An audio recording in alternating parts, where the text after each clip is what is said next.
दोस्तों, मैं किलगाजी कुछ खबरें लेकर एक बार फिर आपके सामने हाजिर हूं। आज के दौर में इस देश के मुसलमानों को बदनाम करना कितना आसान हो गया है। कोई भी ऐरा गैरा आता है और मुसलमानों के खिलाफ कुछ भी बोलकर चला जाता है। आए दिन इस प्रकार के मामले आते हैं जब मुसलमानों को बदनाम करने की साजिश रची जाती है, लेकिन जब उसका खुलासा होता है तो खबरें कुछ और सामने आती हैं। और इस प्रकार के मामलों पर कार्रवाई के नाम पर क्या होता है ये भी आप देखते हैं। अब एक मामला सामने आया जिसमें एक नफरती डॉक्टर के द्वारा किस तरीके से देश के मुसलमानों को बदनाम करने की साजिश रची गई, जिसका पर्दाफाश अब सामने आया है। इसका सच सामने आया तो लोग चौकन्ना हो गए कि किस तरीके से आज के दौर में देश के मुसलमानों के खिलाफ लोग साजिश करने की प्लानिंग बनाते हैं और साजिश करते हैं, बदनाम करने की कोशिश करते हैं। इस पूरे मामले पर वरिष्ठ पत्रकार अजीत अंजुम सर ने इस पूरे मामले को सच दिखाया है। उन्होंने बताया है कि किस तरीके से आज के दौर में कुछ गैंग के द्वारा मुसलमानों को बदनाम करने की कोशिश की जाती है, उनके खिलाफ किसी न किसी प्रकार की साजिश की जा रही है। इस वीडियो में देखकर आप समझ पाएंगे। मोदी के नए भारत में अगर किसी का भी नाम शाकिब, शुएब, रहमान, शाबिर, गफ्फार, अब्दुल, सलीम, बिलाल, अब्दुल्ला या अफजल हो तो उसे किसी भी केस मुकदमे में आसानी से फंसाया जा सकता है। बेगुनाह होते हुए भी गुनाहगारों की लिस्ट में ऐसे नामों को शुमार किया जा सकता है। ऐसे नाम वालों पर कोई भी किसी तरह का आरोप या इल्जाम लगा सकता है। कोई चोर साबित कर सकता है, कोई डकैत बता सकता है, कोई लुटेरा ठहरा सकता है। और यह सब कुछ बिना जांच पड़ताल या तहकीकात के आज के दौर में मुमकिन है।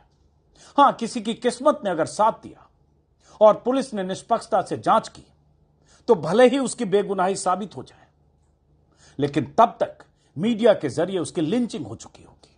आए दिन देश के किसी न किसी हिस्से से ऐसी खबरें आती है कि किसी मुस्लिम को किसी केस में फंसा दिया गया, बदनाम कर दिया गया, बाद में वो बेकसूर निकला।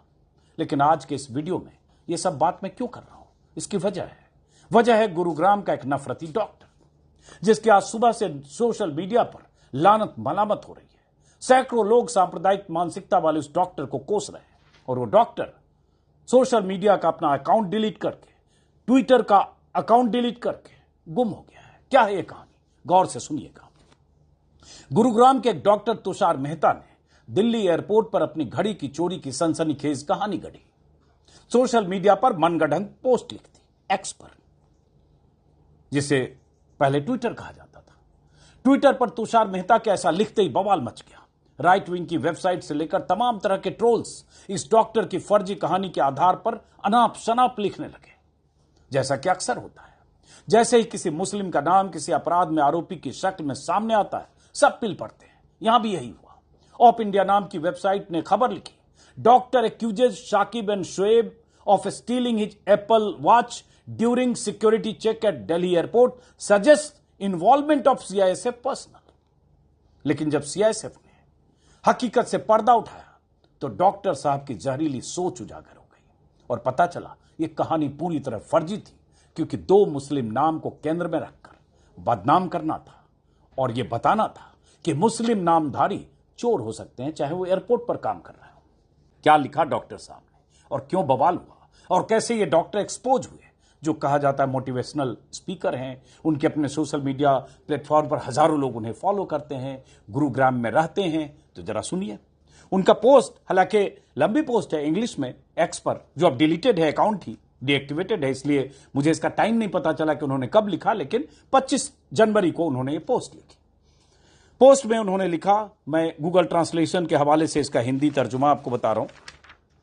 डॉक्टर साहब ने लिखा, तुषार मेहता ने, कि आज कुछ अजीब और चौंकाने वाला हुआ। मैं कुछ समय पहले दिल्ली एयरपोर्ट T3 पर सुरक्षा जांच के लिए गया था।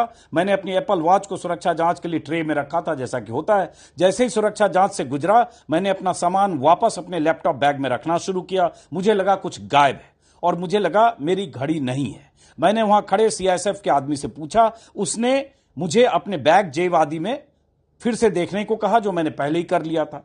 मैं पीछे मुड़ा तो देखा कोई व्यक्ति मेरी ओर देखते हुए दूर जा रहा है। मुझे इस बात की परवाह नहीं हुई कि सीआईएसएफ का आदमी क्या कहने या करने वाला है। मैं उस आदमी की ओर चलने लगा, उसके पीछे चलने लगा। कुछ दूर जाने पर मैंने उसे बाईं ओर एक स्टोर पर खड़ा देखा, एक घड़ी की दुकान पर खड़ा देखा। मैंने उसका विरोध किया, स्टोर का नाम जानबूझकर मैं नहीं बोल रहा हूं, और जबरन अपना हाथ उसकी पतलून की जेब में डाला तो मुझे लगा उसकी जेब में मेरी घड़ी है। पूरी कहानी सुनिए। उस स्टोर का नाम कुछ है जो मैं नहीं मेंशन कर रहा हूं। स्टोर पर खड़ा सेल्समैन मेरे पास आया और अजीब तरह से बर्ताव करने लगा, क्योंकि उससे कोई लेना देना नहीं था। जो आदमी गया था उससे मैंने जबरदस्ती उस आदमी की जेब से घड़ी निकाल ली जो वहां था। जिस व्यक्ति ने मेरी घड़ी ली थी और स्टोर पर जो व्यक्ति खड़ा था, वो दोनों मुझसे भिड़ने की कोशिश करने लगे। उस स्टोर वाला व्यक्ति मुझे अंदर ले गया। इस बीच दूसरा व्यक्ति दुकान से निकलकर भाग गया, जो इनके हिसाब से सिक्योरिटी जांच के दौरान उनकी घड़ी जिसने चोरी कर ली थी। थोड़ी देर के बहस के बाद मैं उनके नाम से समझ गया कि वो कौन है। दुकान से बाहर निकल आया क्योंकि मुझे फ्लाइट के लिए देर हो रही थी। पूरी कहानी है, देर हो रही थी। इस बीच गेट के रास्ते में एक सीआईएसएफ वाला आदमी उस स्टोर वाले आदमी के साथ आया और मेरे साथ अभद्र व्यवहार करते हुए मुझसे कुछ पूछने लगा और मुझसे माफी मांगने को कहा। मैंने अपना फोन निकाला, एक वरिष्ठ अधिकारी को फोन किया जो कुछ सालों से मेरे मरीज हैं, और फोन को स्पीकर पर रख दिया। चूंकि डॉक्टर साहब बहुत सारे लोगों को देखते होंगे, पेशेंट। सीआईएसएफ अधिकारी ने उससे बहुत संक्षेप में बात की, जिसको भी इन्होंने फोन मिलाया डॉक्टर साहब ने, और यह कहते हुए चला गया ठीक है सर आप जाओ। और उसके बाद ये लोग वापस लौट गए। वो जो स्टोर वाला आदमी भी चला गया। नीचे डॉक्टर साहब ने लिखा, स्टोर वाले आदमी का नाम शुएब और वो व्यक्ति जिसने घड़ी चुराने की कोशिश की उसका नाम मोहम्मद शाकिब। और उसके बाद उन्होंने कहा कि मैंने जागरूकता के लिए पोस्ट लिखी। अब जैसे ही शुएब और शाकिब का नाम आया, तो जो होता है ऐसे मामलों में, उसके बाद सोशल मीडिया पर जितने राइट विंग एक्टिविस्ट हैं, राइट विंग ट्रोल्स हैं, राइट विंग के बहुत सारे पुरोधा हैं, वो सारे सक्रिय हो गए क्योंकि उन्हें दो नाम मिल गया। उसके बाद क्या हुआ, जो मैं ट्विटर जब खंगाला, जब देखा कि कहां से क्या पूरी घटना हुई, तो देखा कि 25 तारीख को ही दिल्ली एयरपोर्ट के ट्विटर हैंडल से अलग अलग समय में कई बार इनको डॉक्टर तुषार को लिखा गया, पूरी जानकारी इनसे मांगी गई। जैसे पहला देख रहा हूं 4:52 पर 25 तारीख को सीआईएसएफ की तरफ से लिखा गया इनके ट्विटर पोस्ट के जवाब में, dear passenger we request you to share your PNR and contact number for us to look into it. आप अपना पीएनआर और कॉन्टैक्ट नंबर दीजिए, हम इस मामले को देखना चाहते हैं।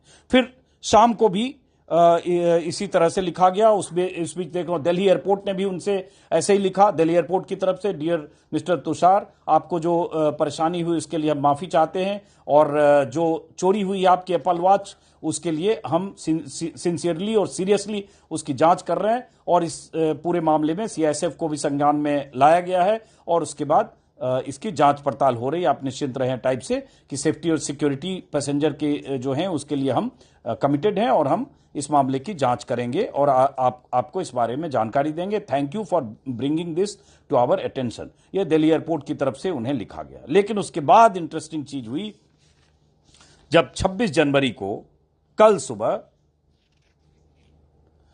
सीआईएसएफ की तरफ से यह बताया गया कि तुषार मेहता ने जो कहानी लिखी थी वो कहानी कंप्लीट फर्जी थी।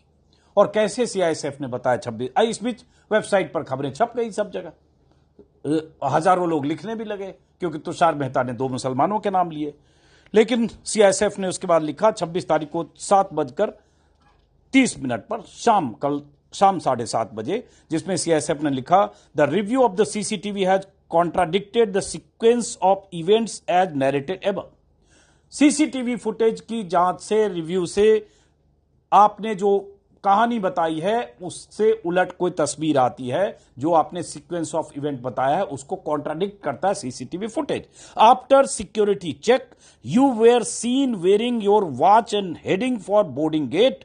सिक्योरिटी चेक के बाद आप देखे गए कि आपने अपनी एप्पल वॉच पहनी और बोर्डिंग गेट की तरफ गए without interaction with any CISF personal. क्योंकि इन्होंने कहा कि जब इन्हें नहीं मिला तो किसी सीआईएसएफ वाले से इन्होंने कहा और उसने कहा कि बैग चेक कीजिए, तो ये सीआईएसएफ ने कहा कि उस सीसीटीवी में किसी से आप बात करते हुए किसी सीआईएसएफ वाले से नहीं दिख रहे हैं, घड़ी पहनते दिख रहे हैं और पहनकर आगे बोर्डिंग के लिए आप जाते दिख रहे हैं। The boarding was completed smoothly and hassle free. आपकी बोर्डिंग स्मूथली और हैसल फ्री हुई। इसी में सीआईएसएफ ने आगे लिखा कि posting of such unsubstantiated messages creates unnecessary apprehension in the minds of passengers, hence avoidable। कि इस तरह के जो पोस्ट आपने लिखे जो तथ्यों से परे है, इससे पैसेंजर के दिमाग में एक शक पैदा होता है, इसे अवॉइड किया जाना चाहिए। वही चलते हैं अगली खबर की तरफ। उत्तराखंड में यूसीसी लागू हो चुका है, यानी यूनिफॉर्म सिविल कोड को उत्तराखंड सरकार ने उत्तराखंड में लागू कर दिया है। अब इस मामले में एक नया मोड़ आता हुआ दिखाई दे रहा है। जमीयत उलमा हिंद की तरफ से इस फैसले को अदालत में चैलेंज करने के लिए बोला गया है। बताया गया है कि उत्तराखंड सरकार के द्वारा इस फैसले का जमीयत उलमा हिंद अदालत में चैलेंज करेगी। फिलहाल इन खबरों पर आप क्या सोचते हैं, हमें कमेंट सेक्शन में जरूर बताइए। मिलते हैं फिर से कुछ खास खबरों के साथ, तब तक कि आप अपना ख्याल रखिए और हमारे चैनल को सब्सक्राइब कीजिए, वीडियो को ज़्यादा से ज़्यादा लोगों तक शेयर कीजिए। जय हिंद, जय भारत।